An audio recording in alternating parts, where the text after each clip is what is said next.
Hey, have you ever felt like you were in the wrong place at the exact wrong time? That dizzying, gut-dropping moment when the world shifts and you realize nothing will ever be the same? Now, imagine that feeling, but for an entire city. A city that, in the span of 2 minutes, was swallowed by the sea. Welcome back. I'm Ibnul J. Farabi, and this is the Unexplained Archive. Today, we're diving into a story that feels less like history and more like a myth. But it's real. We're going to Port Royal, Jamaica. Not the tourist port of today, but the legendary, notorious, sinful Port Royal of the 17th century. A place so wicked, they called it the Sodom of the New World.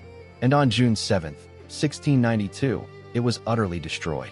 But the mystery isn't just in the destruction. It's in what was lost, what remains, and the eerie whispers that have persisted for over 3 centuries. To understand the magnitude of what happened, you have to understand what Port Royal was. Picture this: a spit of land jutting into the Caribbean, a haven for pirates, privateers, prostitutes, and merchants. It was the richest, most decadent city in the Americas. Gold, silver, and jewels flowed through its taverns. It was a city built on sand, on plunder, and on sin.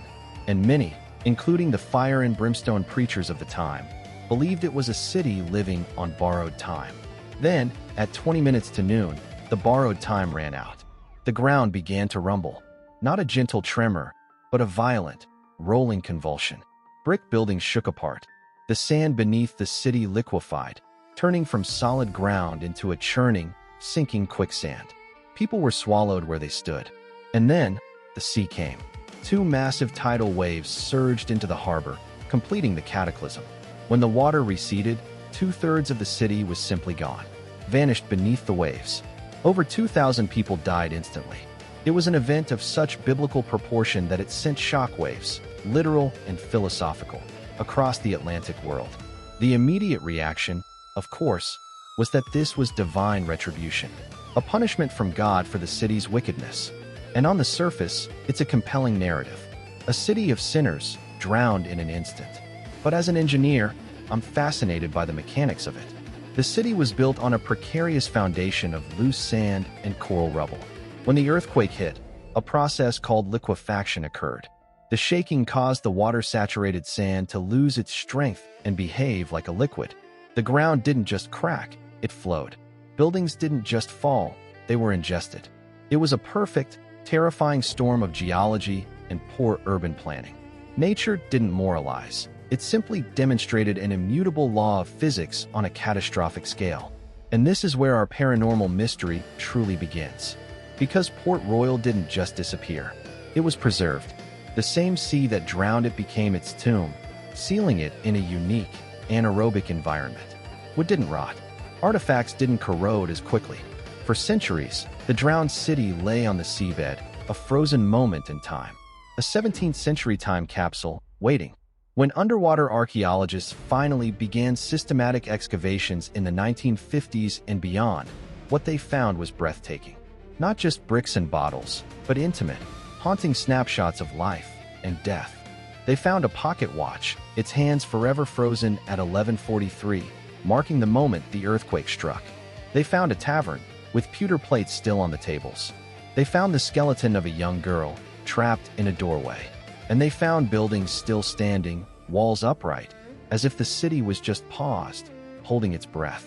This isn't just archaeology, it's a ghost story written in silt and stone. But with such a place, the ghost stories aren't just metaphorical. Local legends and diver accounts speak of more than just preserved buildings. There are tales of hearing distant, muffled church bells ringing from beneath the waves on the anniversary of the disaster. Accounts of cold spots in the warm Caribbean water, and feelings of being watched, of panic, of an overwhelming sense of dread near the sunken ruins. Some divers report seeing fleeting shadows moving through the skeletal structures, or hearing the faint sounds of laughter and chaos, as if the echo of that final, frantic market day is trapped in the water itself. Are these the residual echoes of 2,000 simultaneous, traumatic deaths? A psychic imprint on the location? Or simply the power of suggestion, the weight of history playing tricks on the mind in the silent, blue gloom? Sitting here in New York, a city constantly rebuilding and reinventing itself, I find Port Royal's fate uniquely haunting. We build our lives on foundations we assume are solid. Our careers, our homes, our identities. We chase wealth and pleasure, much like the citizens of Port Royal did. Their story is a stark, physical reminder of how fragile those constructs can be. It's a memento mori on a civic scale, but it's also a story of preservation. The very thing that destroyed the city also saved its memory in incredible detail. There's a strange poetry in that. The sea is both executioner and archivist. So what are we to make of the drowning city? Is it a straightforward tale of geological disaster? A moral fable?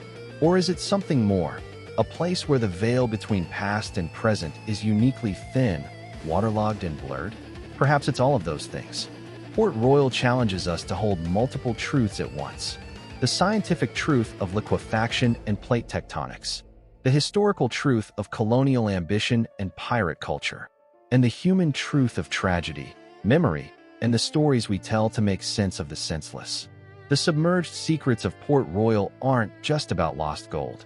They're about lost moments. A clock that stopped. A meal uneaten. A life interrupted.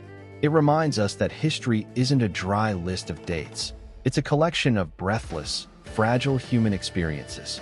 And sometimes, those experiences leave a mark so deep, it refuses to fade, even beneath 3 centuries of Caribbean Sea.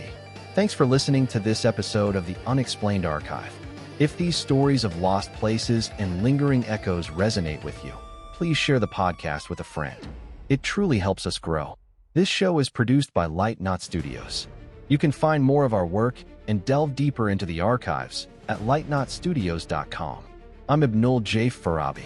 Until next time, keep wondering.